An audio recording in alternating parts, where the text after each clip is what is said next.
میں شکریہ ادا کرتا ہوں امیر جماعت اسلامی جناب سینیٹر سراج الحق صاحب حفظہ اللہ، اور اسی طرح جناب امیر العظیم صاحب جنرل سیکرٹری، اور راچا صاحب خصوصاً، جنہوں نے یہ خوبصورت محفل کا اہتمام کیا ہے اور اہم موضوع آج کا اپنے ملک کے لیے، قوم کے لیے، اسے دانشور حضرات، علماء اور ہر طبقے کا سنجیدہ طبقہ اہل فکر کو یہاں اکٹھا کیا ہے تاکہ مشاورت کے ذریعے، سوچ بچار کے ذریعے اس بحران کا راہ حل کیا جائے۔ یہ مشاورت ظاہر ہے قرآن کریم میں اللہ تعالیٰ نے رسول اللہ صلی اللہ علیہ وآلہ وسلم کو بھی حکم دیا، ان کی ضرورت نہیں تھی۔ جو ہستی وحی کے ذریعے سے ملہم ہے اور جن کو اللہ تعالیٰ نے وحی کے ذریعے آگاہی دینی ہے، انہیں مشاورت کی ضرورت نہیں تھی، لیکن مشاورت کے اپنے افادیت کی خاطر یہ فرمان آیا اور حضور نے اس کو عملی کیا، اور آج الحمدللہ ہم جماعت کے پلیٹ فارم پر یہ اہم اور یہ پہلی دفعہ نہیں ہے، اس سے پہلے بھی اہم موضوعات پر ہوئی ہے اور بعد میں بھی ہوگی۔ اس وقت جو بحران ہے معیشت کا، یہ ایک بڑے بحران کا حصہ ہے، جز ہے، اور وہ بڑا بحران ملک کو جو دامنگیر ہے وہ ہر پہلو پہ حاوی ہے اور چھایا ہوا ہے۔ سیاسی بحران ہے، اخلاقی بحران ہے، معیشت کا بحران ہے، اور امنیت کا بحران ہے، سلامتی کا بحران ہے۔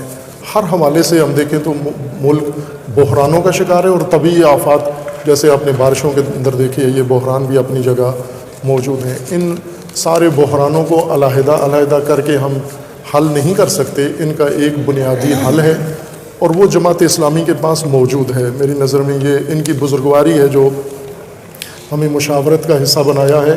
ان کے پاس بحران کا رائے حل موجود ہے، اور میں اس دعوے سے کہہ رہا ہوں کہ جو جماعت کے بانی ہیں، جنہوں نے یہ جماعت کی بنیاد رکھی ہے،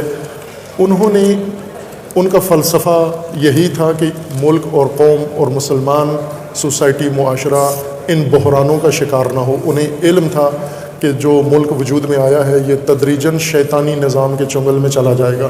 جس طرح سے علامہ اقبال رحمۃ اللہ علیہ کو یہ اندازہ تھا کہ ملک مملکت تو بن جائے گی، لیکن یہ اندیشہ ہے کہ یہ شیطانی نظام کے دامن میں اور گود میں چلی جائے گی۔ اس لیے انہوں نے اپنے تئیں، اور سید مؤسس سید ابوالعلا مودودی رحمۃ اللہ علیہ نے اپنے تئیں، اور باقی بزرگان نے ان بحرانوں کی نشاندہی کر کے رائے حل بھی بتایا ہے۔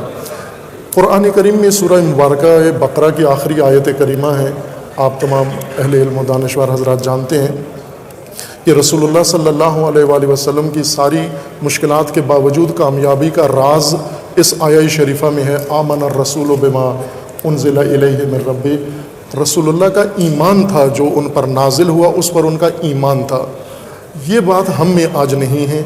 ہم جو بحرانوں کا شکار ہیں اس لیے کہ قرآن نے جو راہ حل دیا اس پہ ایمان لے آئے ہم، اور وہ واقعاً راہ حل ہے۔ علامہ اقبال کا یہ فرمانا تھا کہ عجبان نیست کہ اعجاز مسیحا داری، عجبان است کہ بیمار تو بیمار ترست۔ یہ تعجب اس بات میں نہیں ہے کہ تو مسیحا ہے، وہ تو مسلم ہے کہ تو ہے، عجب تعجب اس بات پر ہے کہ تیرے بیمار کی حالت دوسرے بیماروں سے بدتر ہے، تیرے ملک و قوم کی حالت دوسروں سے بدتر ہے۔ صرف ایک معیشت نہیں ہے، معیشت کا بحران نتیجہ ہے، سبب نہیں ہے، عامل نہیں ہے۔ تو اگر ہم اسباب کو چھوڑ کر ہم فقط ان کے نتائج اور مسببات کو کنٹرول کرنے کی کوشش کریں گے تو کبھی بھی کامیاب نہیں ہوں گے جب تک ہم بحرانوں کو اسباب سے نہیں پکڑتے۔ اور یہ جماعت کے پاس نسخہ موجود ہے، اور جماعت کا فلسفہ وجودی بھی یہی تھا کہ ہم بحرانوں کو ان کے اسباب سے حل کریں گے۔ ہم یہی ساری چیزیں رکھ کر معیشت کو کبھی بھی نہیں سدھار سکتے۔ ایک طالب علم کی حیثیت سے میں آپ کے سامنے عرض کر رہا ہوں، آپ سب اساتید ہیں، بزرگوار ہیں، علماء، دانشور، ہر شعبے کے تجربہ کار حضرات ہیں۔ میں یہ آپ کی خدمت میں عرض کرتا ہوں کہ نہیں ہوگا بحران، کوئی بھی ہم سے حل نہیں ہوگا جب تک ہم اسباب کی طرف رجوع نہیں کرتے کہ جو نظام اللہ نے ہمیں دیا تھا، ہم مسلمان ہیں، اس پر ایمان لے آئیں ہم، اور اس ایمان کے مطابق اپنا نظام قائم کریں۔ جس ملک قوم نے اپنے نظام پر ایمان رکھا ہے، چائنا جمہوریت کے بغیر ترقی کا امام بن گیا ہے اور ساری دنیا اس کی محتاج ہو گئی ہے۔ ہندوستان جمہوریت کے ساتھ اس وقت اپنی مضبوط اکانومی کا مالک ہے، اور باقی طاقتیں بھی اسے کوئی چھیڑ نہیں سکتی۔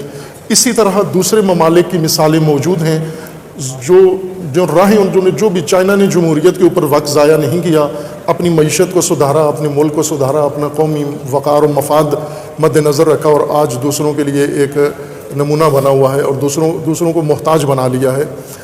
ہم بھی یہ راہ طے کر سکتے ہیں اگر ایمان آئے، یعنی بجائے اس کے کہ ہم اسی شیطانی نظام کا حصہ بننے کے لیے کوشش کریں اور اس کی نوک پلک ٹھیک کرنے کی کوشش کریں. شیطانی نظام جتنا بھی سنوار لیں، اس کی بیوٹی پارلر میں لے جا کر میک اپ کر لیں، وہ پھر بھی شیطانی ہی رہتا ہے. بہتر یہ ہے کہ اس کو بنیاد سے ختم کیا جائے، اور یہ جماعت کے پاس یہ نظریہ موجود ہے. اور ظاہر ہے جس طرح سید مؤسس نے یہ راستہ بتایا تھا، امام خمینی رحمۃ اللہ علیہ نے یہی راستہ بتایا، علامہ اقبال نے یہی راستہ بتایا. ہم ان بزرگوں کی رہنمائی میں، اور یہ بہترین عمل ہے جو جماعت نے شروع کیا ہے مشاورت کا، اور مشاورت کا موضوع اگر یہ ہو کہ ہم جڑ کو ختم کریں، اور انشاءاللہ ہوگا. ملک کے اندر لوگ جس عذاب میں مبتلا ہیں، اس معذب قوم کو اگر آپ نجات کا راستہ دکھائیں، یقیناً جماعت کی آواز پر بھی اور ہر جو رائے حل بتاتا ہے اس کی آواز پر لبیک کہیں گے. آج قوم کو جن کے رحم و کرم پہ چھوڑ دیا گیا ہے، آپ دیکھ رہے ہیں کہ ابھی راحلہ صاحبہ نے بتایا ڈالر 224 میں پہنچ گیا، کہہ رہے ہیں ابھی 224 میں 24 میں چلا گیا ہے. تو گھنٹے کے لحاظ سے یہ کچھ آپ اس بحران لے کے ڈوب رہا ہے ہمیں. اور یہ عذاب ہے، یہ حکمران عذاب ہیں، یہ حکومت عذاب ہے، یہ نظام عذاب ہے. اس عذاب سے ہم نجات پائیں، خود ارادہ کریں. اور جو قوم خود بچنا چاہتی ہے، اللہ اس کو بچاتا ہے. ان اللہ لا یغیر ما بقوم حتی یغیروا ما بانفسہم. جب ہم چاہیں گے اس عذاب سے بچنا، خدا ہمارے لیے اسباب فراہم کرے گا، نصرت فراہم کرے گا، اور ہم یقیناً انشاءاللہ سرخرو ہوں گے. اور جو شامی صاحب نے تجویز دی ہے بہترین ہے کہ کمیٹیاں بنائی جائیں، چونکہ یہاں 5-5 2-2 منٹ میں کوئی بندہ نہیں کر سکتا. اگر سوچ کے آیا بھی ہو، مطالعہ کر کے آیا بھی ہو، تو بہتر ہے یہ کمیٹیاں ہوں. وہ کمیٹیاں مفصل مطالعہ بھی کریں، تحقیق بھی کریں اور سفارشات مرتب کریں. پھر وہ اس گرینڈ اجلاس میں آ کر اکابرین اور بزرگوں کی موجودگی میں ان کو پیش کریں اور ان کے ذریعے سے انہیں تصویر کرا دیں. یہ ایک اچھی تجویز تھی. شکریہ.